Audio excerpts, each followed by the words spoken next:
Sometimes you're in the courtroom and this is what's happening. Something bad, the client goes bad. When your case or your client is imploding, what do? Call for help now!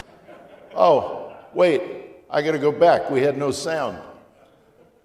Can we put the sound up? That's all right, that's all right. All right. As I was saying, when your case implodes.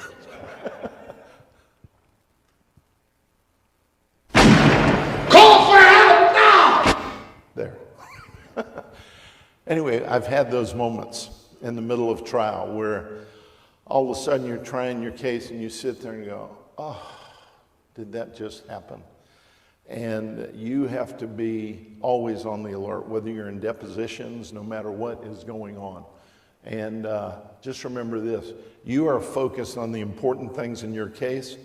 Another strategy of the defense for the defense medical examiner is derail the plaintiff lawyer's focus. So all of a sudden you get all caught up and you're spending hours and days dealing with that issue when they know, thank God, the plaintiff lawyer's not dealing with this, with this, with this, with this. That's a big part of it. Upside, you've seen this, we went through it a little while ago. These slides are going to be available if you send an email to us. If you send it to Nancy at romanolawgroup.com, we'll send you all of the slides.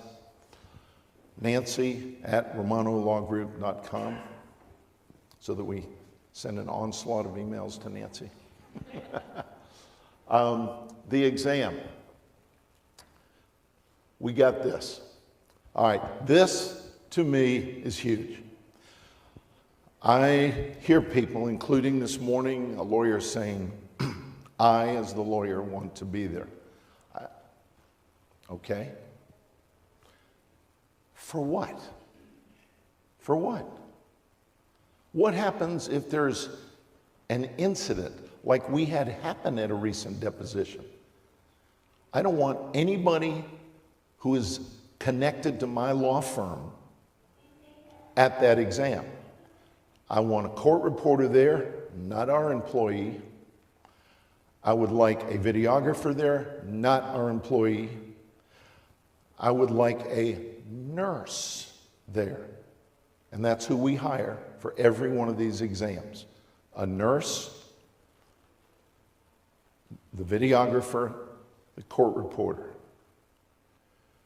The nurse not only takes notes, but is watching everything, right afterwards does a report. When the doctor says later on, no, X happened, fine, we're calling the nurse. The nurse is listed on our witness list. They want to depose the nurse, fine, depose the nurse. But we've had things happen like that. I'm going to ask someone very special to come up, Christiane Petaluga. She is out of Boca Raton. She is a life care planner. She is an attorney. She is a registered nurse. So imagine having those qualifications, and we ask, Christiane, can you go with the client to this particular defense medical exam, which is, among other things, very comforting to the client because they want to be there with somebody they know, and when we can, if we can, we make sure that we do that. And I'd like her to just chat with you for a few minutes from the perspective of an attorney nurse testifying life care planner. Now you say, well, if she does that, would she be the life care planner in that particular case? No, because we've now hired her to do something totally different. Christiane? No, not a microphone. There we go.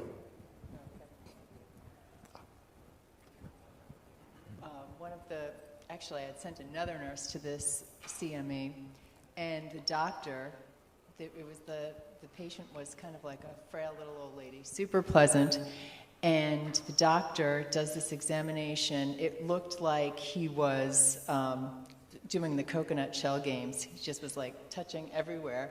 He gets to the end of the exam and he says to her, wasn't that the most extensive or complete exam you've ever had? And she says, yes, it was. So, but we had a heads up that that was in there. We couldn't see that coming, but I don't know if you make a motion in limine for that, but. I'd try. So the next thing I do is I have a medical transcriptionist type up everything that happened because it's so much quicker to read than sit down and watch a video of what happened and then you can decide whether or not you want to watch it. I've also had the surveillance issue. I've had a doctor testify or put in his report that she was limping on the other leg on the way out. Then she came in limping on the left. So you can always count on them doing surveillance. And another thing that I've seen patients do in IMEs is when they're asked to take off their shoes, right, and they say they can't bend over, I think they need to be aware of what they're doing when they're getting undressed, because that is being videotaped as well. And every other time when the doctor is watching, they'll be sighing when they do stuff, but when they take off their shoes, sometimes I think they're at risk of not being credible. And just trying to think about other issues. Well, with one of the IME. things was Christiane went to a defense medical exam with one of our clients. We can't mention the name of the client here because the case is still pending. But when they all arrive, and it was a very difficult one to get set up. There was a lot of this going back and forth. They get there, and it was very traumatic for our client for a number of reasons. A client who's had like 12 surgeries. And the doctor says, are you still treating? I'm still treating. Are there more surgeries to come? Yes. Beat it. And they said, get lost and shut down the exam, and it didn't do it. Mm-hmm. Can you tell them just a little bit about what happened? But the beauty is, here is my eyewitness to that. So when they now reset it, and I say, no, no, no, no, no. We went. We were available. We were there. The client set aside an entire day, so did the videographer, so did everybody else. And now you say you want to redo? I want to bring that up to the judge, and I'm going to have an affidavit from an independent witness, not a paralegal in our office or anything. I think that, if I'm recalling, I think the doctor's issue was that he was recuperating. He had the surgery recently, so the doctor didn't want to put the knee through a range of motion. So, but he could have known that before that exam was scheduled. So I think that was a waste of the client's time and harassment to have him there when they should have known he was in the post-op period. And the other thing I've had happen at IMEs is showing up and the doctor saying, oh, you brought a videographer? That's an extra $1,000 fee. And then the videographer leaves, and I'm like, what did he leave for? We're going to resolve this, So I'm getting on the phone with the law firm to get the videographer back, because if anybody's going to pay that $1,000 fee, it's going to be the defense firm, and somebody pull out their credit card because we're all here. So if you know those things are going to happen, to have the nurse and the videographer and the client to have each other's phone numbers, because it's such a hassle to arrange those things. You don't want anyone busting it. Have you heard any basis for them wanting to charge more? Like, I've asked God, why is it $1,000 more for a video test? I don't have to do my hair. $1,000 trick stuff job? Is that what it is? I mean, do they have a basis for saying they need more money if it's a videographer? Size of the room. I've heard size of the room. But of course, I mean, that just seems like something to bring up, in front of the jury, that he gets paid more for the videographer. Yeah. Well, thank you. I hope you all will talk to Chris, a great life care planner who we have had on the standing cases, does incredible work. But let me give an answer directly to the question.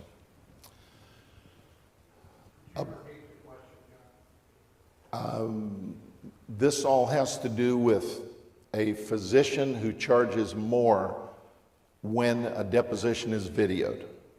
Okay. So I'm getting ready, a case ready for trial over in the Tampa Bay area of Florida. And my co-counsel calls me one day and he says, we got this fight going on. I said, what's the fight? He says, you said that you want to take his deposition and you want to video it. I video all defense experts when I depose them, always. So you want to video it, and they said a deposition with this doctor is, a regular depo is $600 an hour. A video depo is $850 an hour. And he goes, I'm not going to let them push us around. This is, BS, that sort of thing. I said, leave it alone. He says, I'm not, my firm's paying the front on this because we agreed we're paying half the cost they're paying, and that one was going to be, I go, oh, for God's sakes, pay it. Leave it alone. Don't make it an issue. I dig his deposition. Is this your fee sheet? That's my fee sheet. You're charging us this amount, you're charging us this amount. Okay. The deposition's not that big a deal. We get to trial. He's on the stand. Okay. I cross-examine him for maybe, not long, maybe 20 minutes.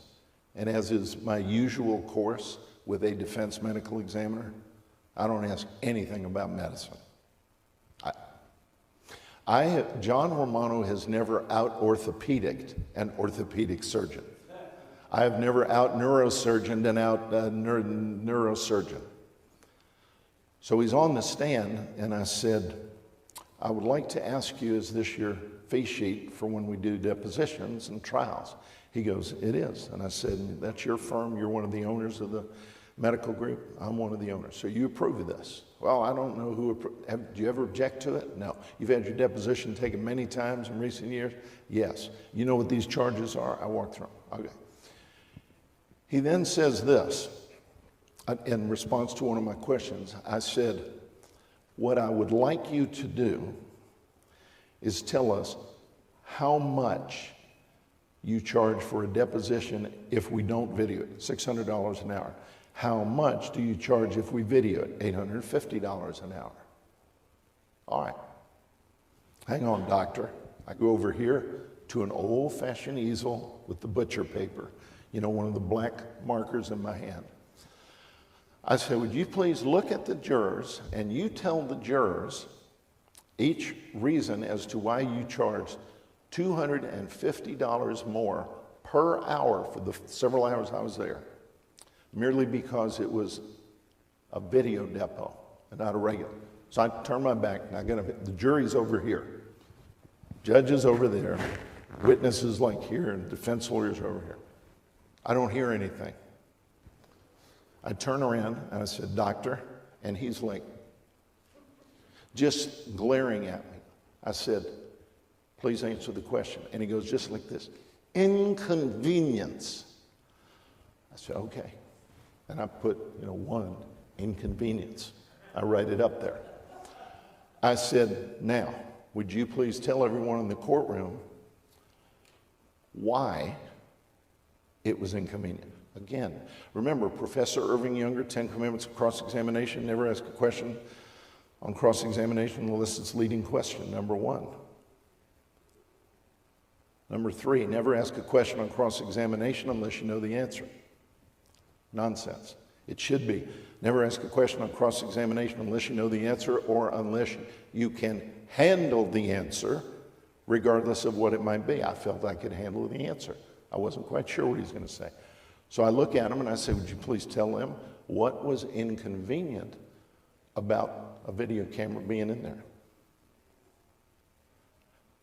He's just looking. I said, Judge, I would ask Your Honor to please instruct the witness to answer the question. He goes, answer the question. He says, we had to remove the chair from the head of the table to move in the tripod. I said, was there anything else inconvenient about it? No. I said, okay. I want to make sure we all our understanding of this. You didn't move the tripod or the chair, did you? No. Your employees didn't move the tripod or the chair, no. Was it the videographer who likely moved it? Objection, speculation. I go, Judge, I'll just rephrase the question. I said, any other reason why it was inconvenient? He goes, no. So under the first where I put inconvenience, I put 1A, tripod movement.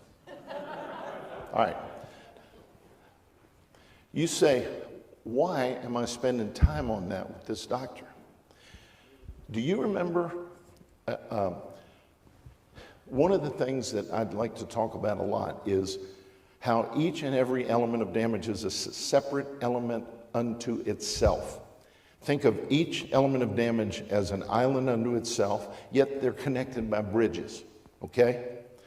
But physical pain in the past is an element.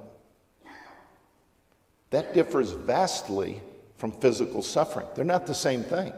Just like mental pain and mental anguish, not the same thing. That's what we talked about this morning for 3.5 hours.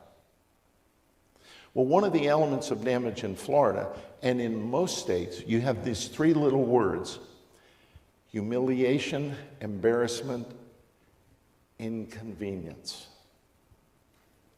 Now it's summation.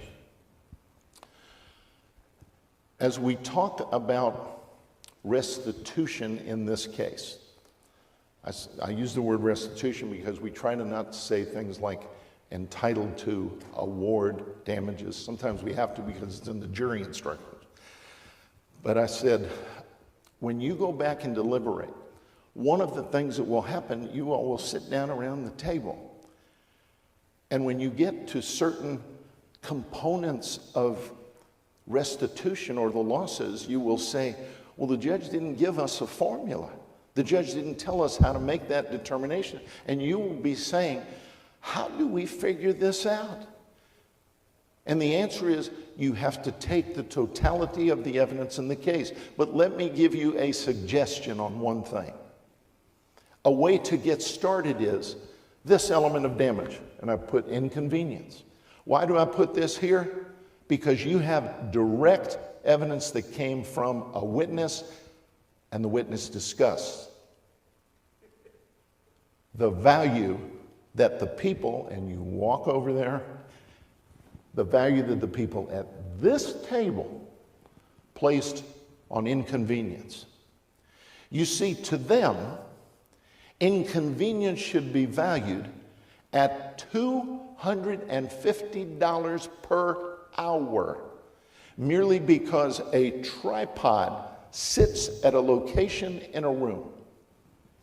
If I were to tell each and every one of you, award Mary Jane $250 an hour for inconvenience for when she went to this doctor appointment, when she couldn't do this, when she couldn't be at the school meeting, you would, figuratively speaking, want to come over the jury rail and come out here and strangle me and say, that is outlandish. You know why? That is outlandish.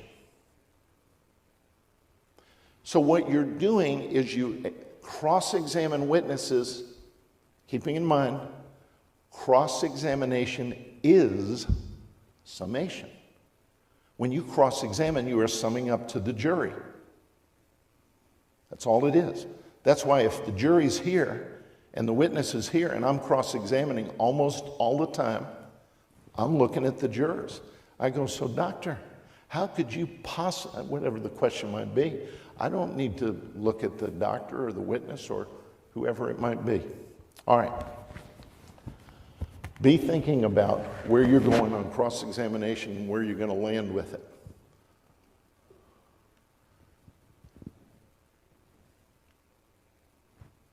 Ready? There we go. All right. Prep steps. I think Eric and Todd covered this. There are a couple of new ones on here. Again, we're going to send you all the slides, so you're going to have this. I want to go to something else. Prep steps for the depot. The Inquirer, the CV, prior transcripts, digests, watch the DME videos, speeches and articles are huge. Not all, but many of the physicians who do the defense medical exam have written a lot of articles and they've given speeches. Do you know if you jump onto YouTube and you simply plug in the words IME training, you will find a number of doctors who do defense medical exams teaching at seminars, and they say, here's a trick, here's a trick, here's a trick, here's a trick. What I want to do, depending on the case, is find out from the doctor who did the DMEs, what are the recent seminars you attended? And then we obtain the materials, we obtain the videos, even if he was just an attendee, even if she took part in a workshop, a breakout session, whatever it may be. I want to get those materials. Sometimes you will come up with some amazing gems, especially when they have been speakers. All right. Issues relating to pain. I'm going to skip this for a moment. We're going to go back now. No. All right. Cross at trial.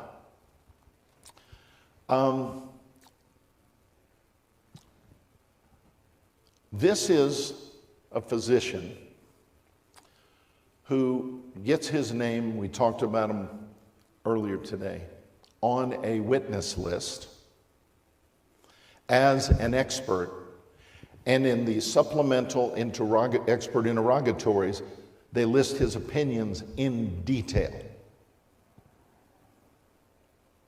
The problem was he had never seen a single record in the case. He didn't get the records till 1 month later. We knew we were going to trial. It was one of those cases that had to be tried. So here's a little bit. You obviously could not have given your opinion to the defense lawyers about this case back on the 29th because you hadn't even received the records. Yes. Right. That makes sense. Right. In this particular case, I'd like you to assume that on August 30th, we received a notice from the defense that you are going to be testifying as the orthopedic expert in this case, supporting their position. That's on the 30th. I cut it off too short in the editing. My bad, because I explained what I needed, and I needed that to go a little further. Let me see, maybe it's on, no, never mind. Well, anyway, what he ends up saying is he admits, yeah, I got listed, the opinions are listed by them. They didn't get that from me. Now think of how they look in front of the jury when he says, I did not render those opinions until over a month later. So now they've sent out a legal document saying, here's what he's going to say, here's what his opinions are based on, all that, when he had never seen the records. And the jury was very upset. I think they were more upset with one of the defense lawyers than they were with him. Using a depot, you all know how to do that. You've testified in cases for their law firm before? Yes. All right, they've got offices throughout the state of Florida. Yes. And you've testified for Mr. Tarlow in cases as well as other lawyers in their firm. Yes. All right, and in this case,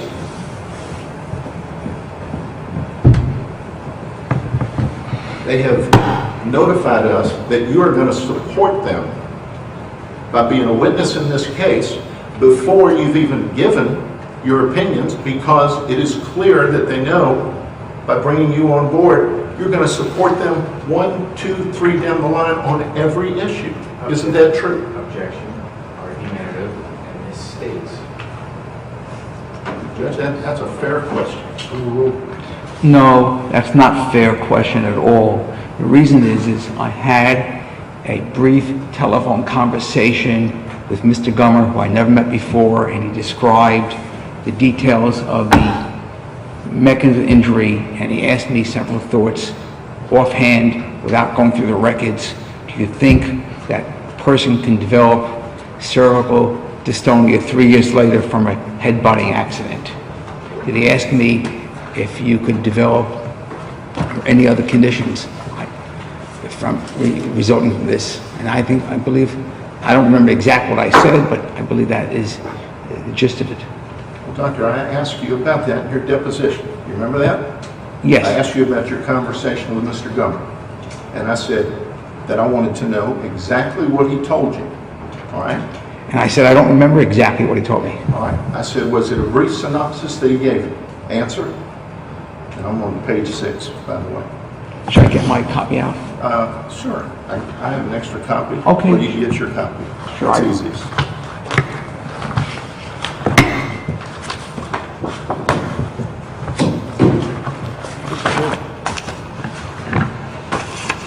There's just not anything we can do. So, every deposition or not? I have it, I reviewed it. But, okay. Page 6. Page 6 of the transcript. Yes, sir. All right. And I asked you in the deposition, what was the brief synopsis that he gave you? And by the way, before that moment, meaning before the moment of the call, Dr. Zaddy, you knew nothing about the case, right? Correct. All right. Basically said that Mr. Adams, who was a gentleman who was a software programmer, and I'm not sure if I remember exactly what he said to me, or I'm putting together what I've listened from the medical records. Question. Just do your best and tell me as best as you can what you remember him telling you about the case when you first had the contact. Answer. Now this is what Mr. Gummer told me. He said it was an unusual situation in which an accident occurred and then the car was pulled onto a dealer's lot. Some altercation occurred between one of the people nearby, Mr. Adams, and the manager of the car lot. They butted heads. And then it involved some treatment for a period of time for that condition. And then several years later, there was an abrupt new development of findings that constellated into development of cervical dystonia and treatment for his neck and mid-back and lower back. And he wanted to know if I was familiar with cervical dystonia, and I said I was. And he said, we review the matter for us. Is that the facts that he gave you at that time? Yes. All right. So they're holding you out as an expert well before you had reviewed the details in the medical records. Is that true? I'm not a lawyer, but it appears to be Based on true. the document, doctor. Is that true? Yes. All right. All right. One thing that you notice is I'm not yelling at him. I'm not going crazy, being aggressive. In fact, I'm trying to be very nice to him. Jurors are not impressed by lawyers that yell and scream and jump around and hop and go crazy and all that. They want boom, boom, boom, facts. Are there exceptions? There are rare exceptions, but this case was not one of those rare exceptions. Did I show you the dictionary thing earlier? Okay. In every case you all have, the doctor relies upon a medical dictionary. Every doctor, lawyers, we have, if not Black's Law Dictionary, we go to something on the internet, it might be Westlaw, whatever. But if I'm in a deposition and somebody says to me, if you needed legal definitions, what would be your source? Okay. I would probably say, well, I'd go to Eric. But the doctors have them. So this cross you can do in every case with every defense medical examiner. I'm going to give you 2 examples of ways to do it, but there are many more.